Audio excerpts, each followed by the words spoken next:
Hey everybody, welcome back to Cam's Flies. I'm Cam, and today we're going to be doing the full length video for the black stonefly variation. I'm doing a walkthrough on this stonefly pattern. I hope y'all enjoy. So I'll get my Arex hook situated in the vise. This is a Arex FW531 sedge dry barbless hook in a size 10. So I'm lashing my Flysmith 32 denier GSP to my hook first. I start from the hook eye and do touching wraps well into the bend of the hook and start building up a bit of a thread ball. This is a technique I like to use when applying Biots. It helps give a nice little flare to the Biots. Helps splay them out and give them a bit more of that natural splay that stonefly tails will have. And for the first abdomen material, I will be throwing on some ultra wire. This is in the size small in the color gray.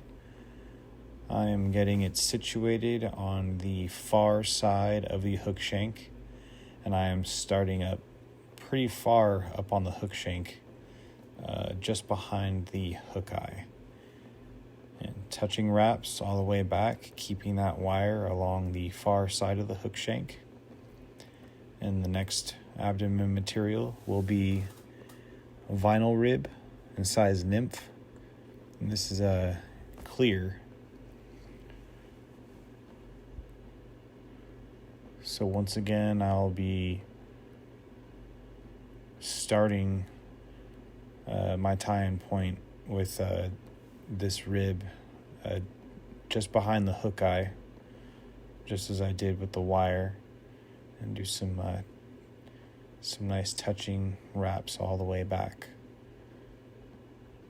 and apply a little bit of tension when you're on the ribbing. When you're lashing it down, it compresses things a little bit nicer. And now moving on to the Holo tinsel. This is Vivus Holo tinsel in size medium, color black. And lash that down. And now I will be tying my 32 denier GSP off, cutting it off, and putting on a thicker thread. This is a Flysmith 144 denier thread, and this is just to add a bit of body and taper to the fly. So you can flatten your thread out. I find flattening it out from time to time helps you get a smoother profile. You want to get as smooth of a profile as possible. This will just give you that much smoother of an effect and to your abdomen on your stonefly. So once you have a decent taper and body built up, you can tie that off near the hook eye, snip that away, and I'll be getting my 32 denier tied back on. Snip out that tag end once it feels secure.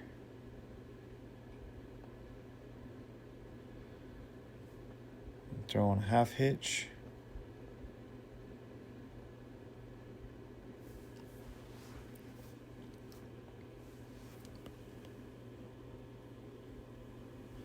Set my bobbin in the bobbin cradle, and I will now wrap my Holo tinsel.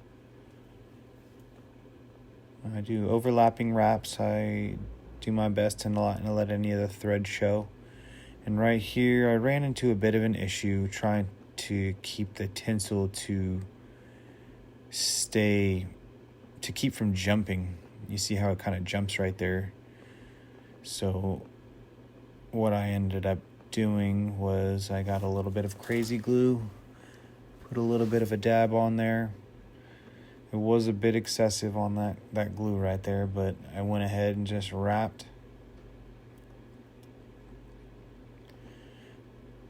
It went kind of slow. Gave it a moment to dry. I did cut forward here. I gave it about 2 minutes to dry, and then it sat in place. The glue did a really good job at holding it. So if anybody runs into that issue, you can go ahead and do that. And then do like I did here, just clean up any excess glue you have and tie it off.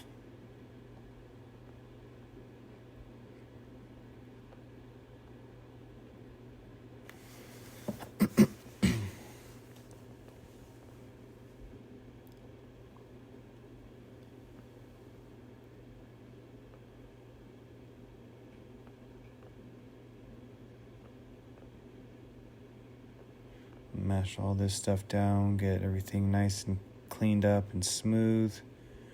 I think I still might have a little bit of glue on there I can wipe off.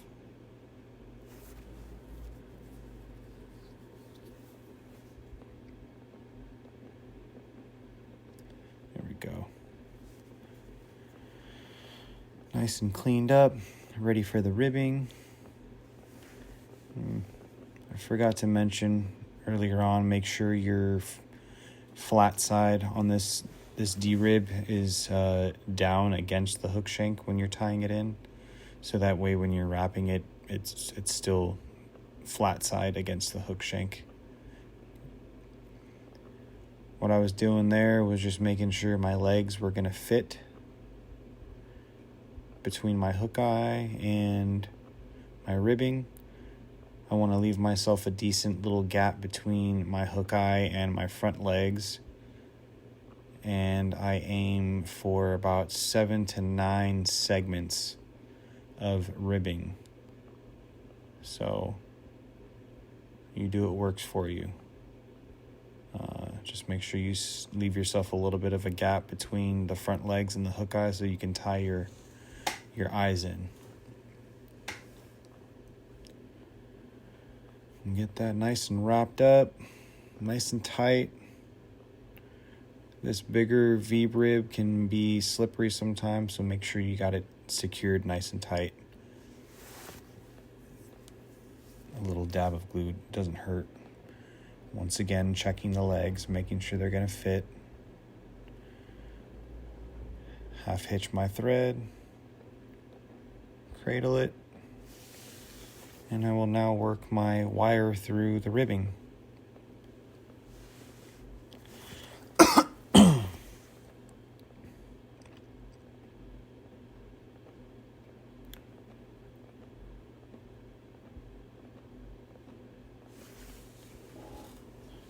Gives it a nice little effect.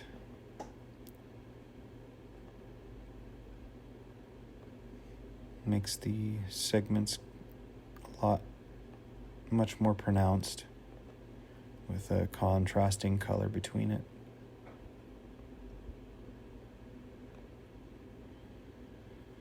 And really tie this down. You should be able to helicopter or spin your wire off and have it break without it coming loose while you're doing that. If it comes loose while you're trying to helicopter, then your wire isn't secured well enough, and you're going to have issues when you're casting your fly. It's gonna come undone. So always make sure your slippery wire is secured. And I'm now securing some more of the same hollow tinsel on the top of my fly, centering it. And then coming in with some Gatorback, I notched a little bit of I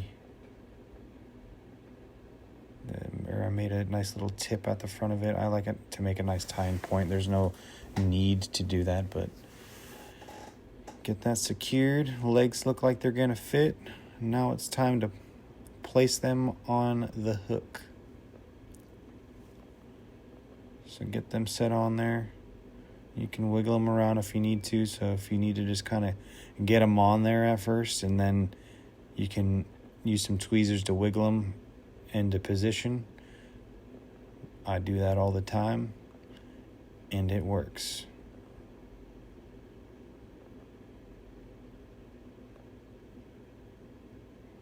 So I do a couple wraps on that tag, then come underneath the legs on the hook shank, and then back over the legs, then underneath the legs, and then over the legs.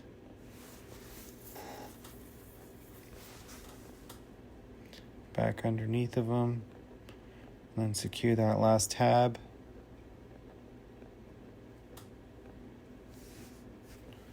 Looking good. I got a decent amount of room in between the front legs and the hook eye.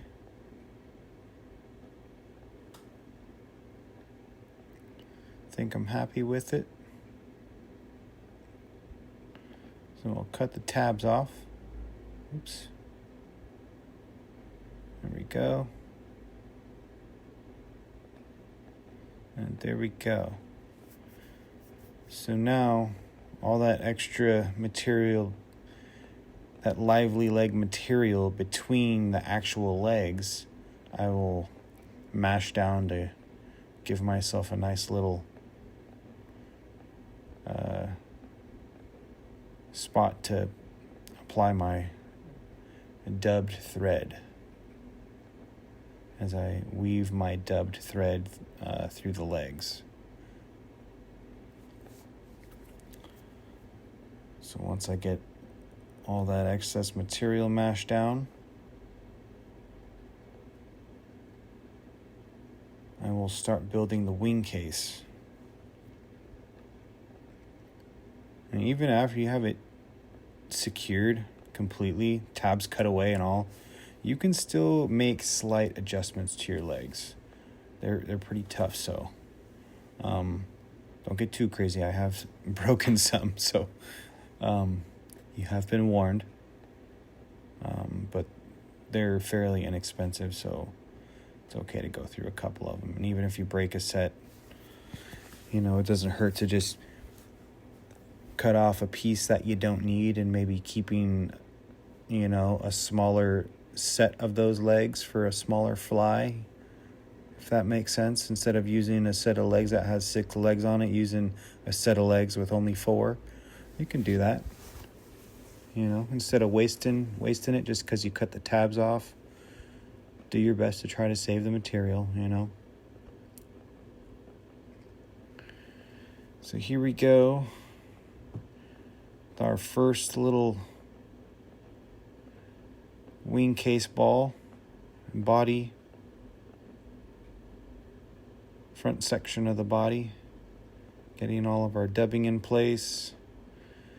Once you get enough, like I feel I do here, I plop my thread in front of my legs, pull my skin forward or Gatorback, tie it down, and then do the same thing with a hollow tinsel and just do your best to center it.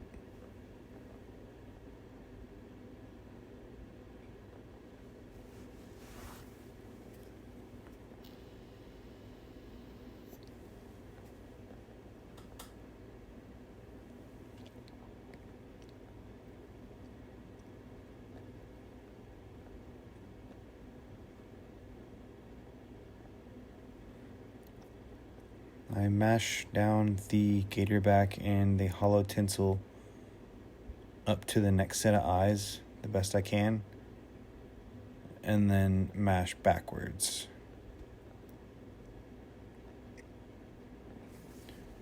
And it helps give that plump, full wing case. Gives that full wing case look that I'm kind of looking for here.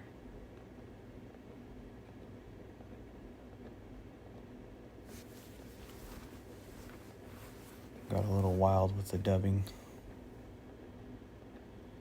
I should have gone with some tighter noodles. I got a little hasty here. I typically like to use tighter noodles.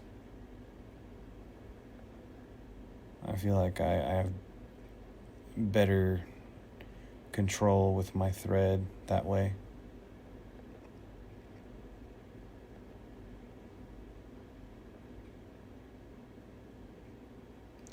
Better thread control, better dubbing control, better material control overall. It never hurts to just do material portions smaller. It's easier to add more. Sometimes it's not as easy to take it off.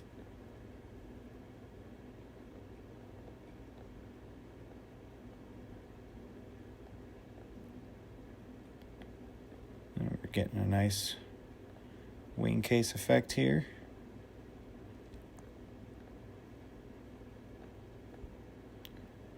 Build up our last case.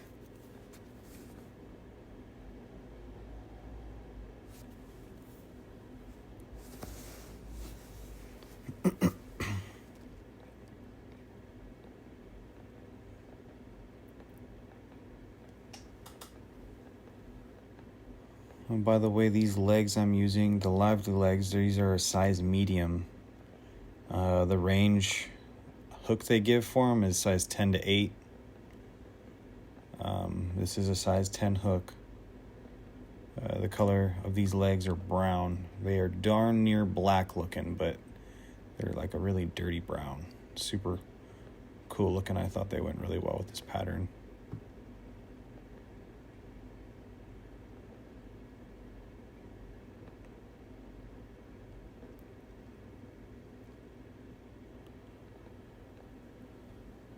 There we go. Things are looking pretty situated.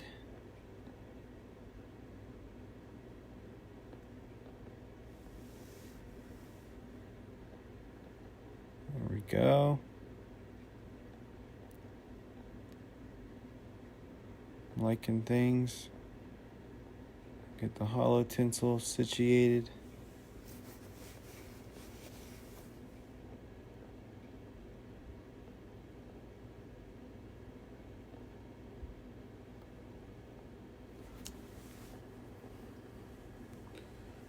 Doesn't hurt to pull your tinsel back and get a couple wraps that way.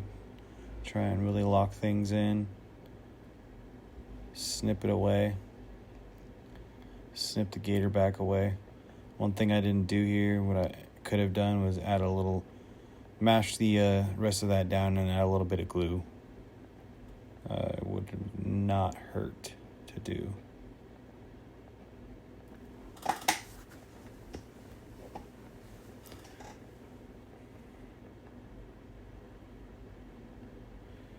Here I melted down some Berkeley Trilene Big Game Mono, 20-pound mono.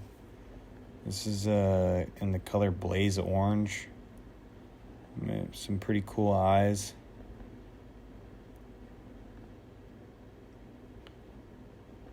I take that back. What I should have done was added the eyes and then added the glue, but you know, hindsight's always 20/20. Get those things nice and secured. Bunch of crisscross wraps, under wraps. Make sure it's not moving.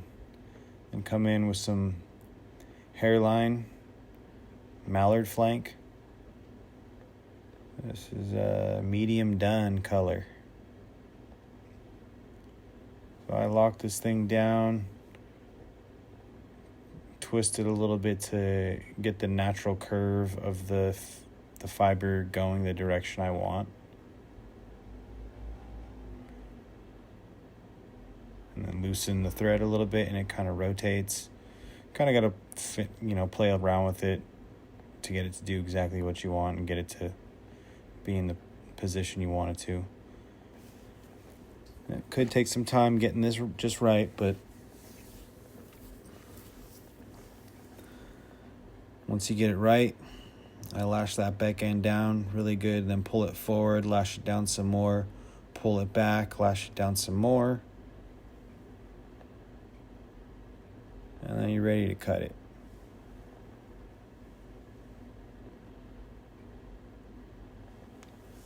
And you do it once more for your other antenna.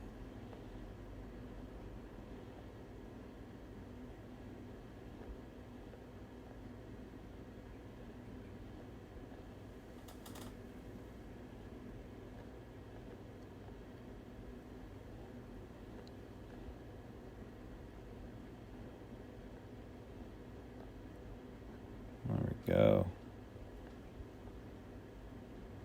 It's looking snug as a bug in a rug. Now we will add our last bit of dubbing. This will be built up for our head. This can be a little bit of a finicky spot too, trying to work around the legs and weave this dubbed thread in between the antenna. It can be kind of a pain in the butt.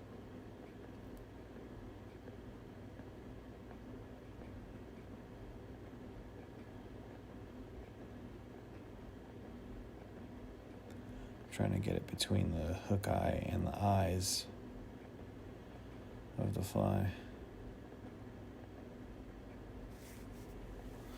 Just gonna get that dubbing on there and lock everything on. Those eyes are hanging onto the thread for me pretty well. And then a little bit more.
As you can see, it can take a lot of playing around with. There's a method to the madness. So don't give up on yourself if you start seeing yours looking like this. The antennas can go a little wonky, but it can be fixed. Just a little bit of patience. Bam. Looking better already.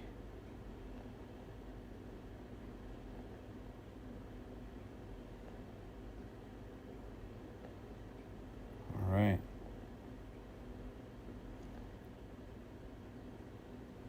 I think I can deal with that.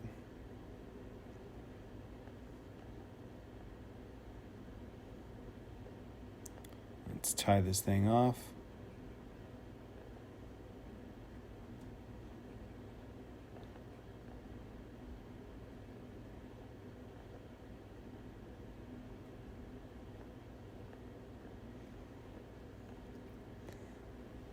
I did not show it on here, but I did add a tiny bit of head cement. I do recommend that.